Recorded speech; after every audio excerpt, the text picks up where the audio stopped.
Hello everyone, I'm Thethy, and let's just get into this. Whee!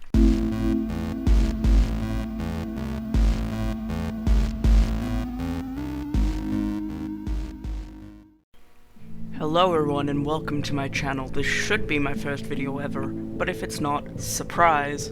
Today, we are going to be diving deep into one of the most frustrating elements of Security Breach, the wall code. We all know the dreaded wall code in Michael's room in Security Breach, but if you don't, here's a clip. Thank you, Fusion Z Gamer. And while the room itself was enough to make every theorist want to scream to the heavens, "Why, Scott, why?" I'm just gonna focus on the wall code. And I will read it out to you now. Just letting you know that the original code did not have punctuation, so I've added punctuation, which may or may not be accurate, but my video, my rules. Break and mend, I built the breath. They hunt now, drawn to life. Not real, still keen. And frit and fraught with thought and zest and jest, no blunt woes. Dodge, duck, flash, shoot, crawl, run, crush the vile band.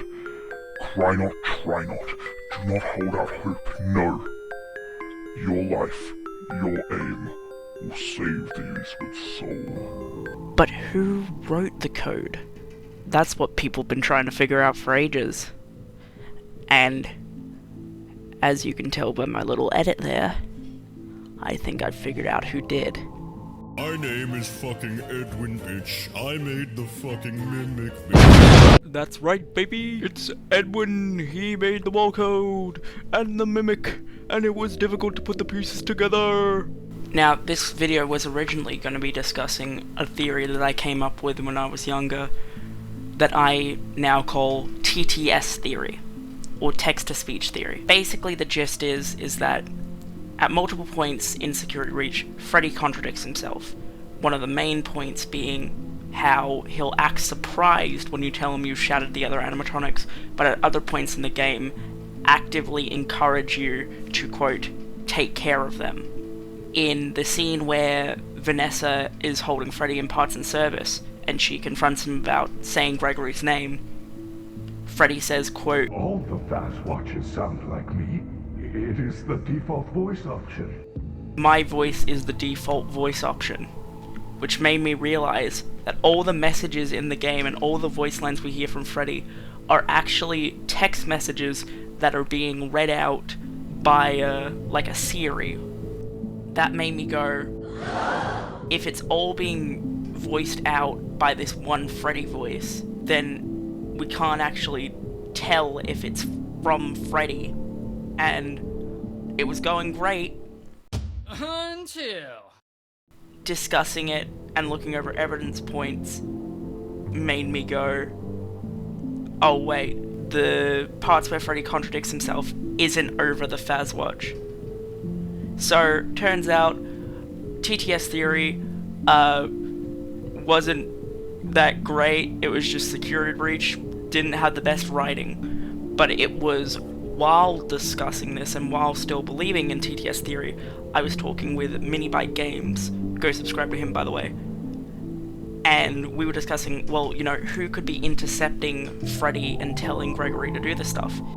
And what came from that was the idea that Edwin could have been the one intercepting Freddy. And from that, I started analyzing Security Breach and all the possible ways Edwin could have been involved.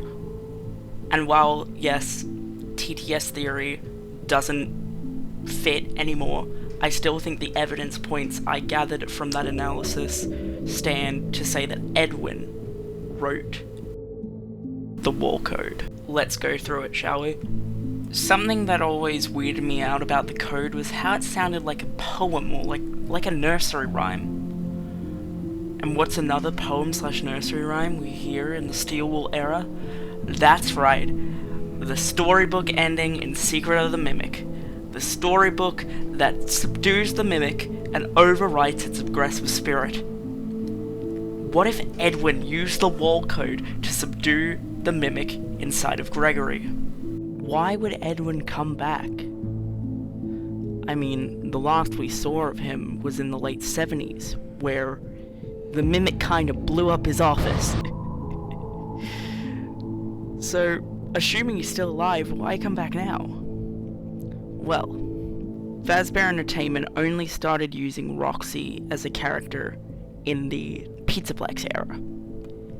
And we know from the tapes in the parachute ending of Secret of the Mimic that Roxy was made as a toy to play with David. So is it possible that after everything Fazbear Entertainment had stole from Murray, he still thought he had Roxy, that was his? He didn't do anything with it, but it was still his, until Fazbear Entertainment started marketing Roxy. Is it possible something similar to what happened in the Tales from the Pizzaplex books happened in the games, where Edwin went and confronted Fazbear Entertainment and demanded that they acknowledge and reimburse him for all his contributions to their success? However, unlike in the Tales continuity, Edwin has no legal leverage from his buyout contract with Fazbear. So they take one look at his old ass and kick him out.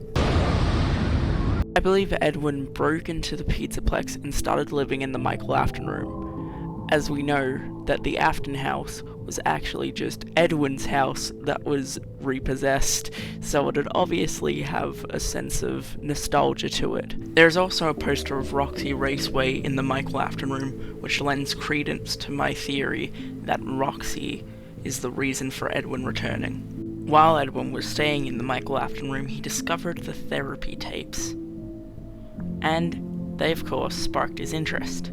After listening to the tapes and doing a bit of investigating, he figured out what was happening to Vanessa and Gregory. Right outside the Monty gate that leads into the Michael Afton room, there is a room to the corner which just has a single semi-dismantled staff bot and a workbench. Now, what's interesting is that this room has no gifts or message bags associated with it, so this room purely exists for lore and environmental storytelling.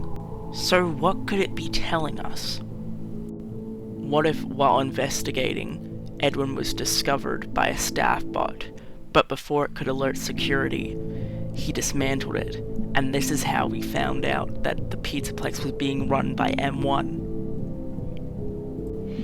Using the information he got from the staff bot's code, he was able to find out where M1 was.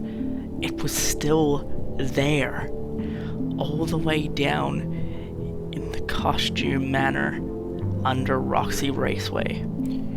After heading down there and discovering M2, now burnt and covered in garbage, he sealed it away like we see in Ruin. He also found F10, who explained to him everything that was happening with Gregory and Vanessa, or at least to her. Edwin then added the Mexus program into F10 so the Mimic would stay trapped underground. Sometime after this is when he decides to write the wall code to free Gregory. He even tampers with Glamrock Freddy, since Gregory is always around him, as we see in Escape the Pizzaplex. This explains Freddy's malfunction at the start of Security Breach. That's my theory for the wall code. It isn't just some random lines of cryptic clues. It's a poem written by Edwin to free Gregory from the Mimic. Make sure to like and subscribe. Pfeffy out.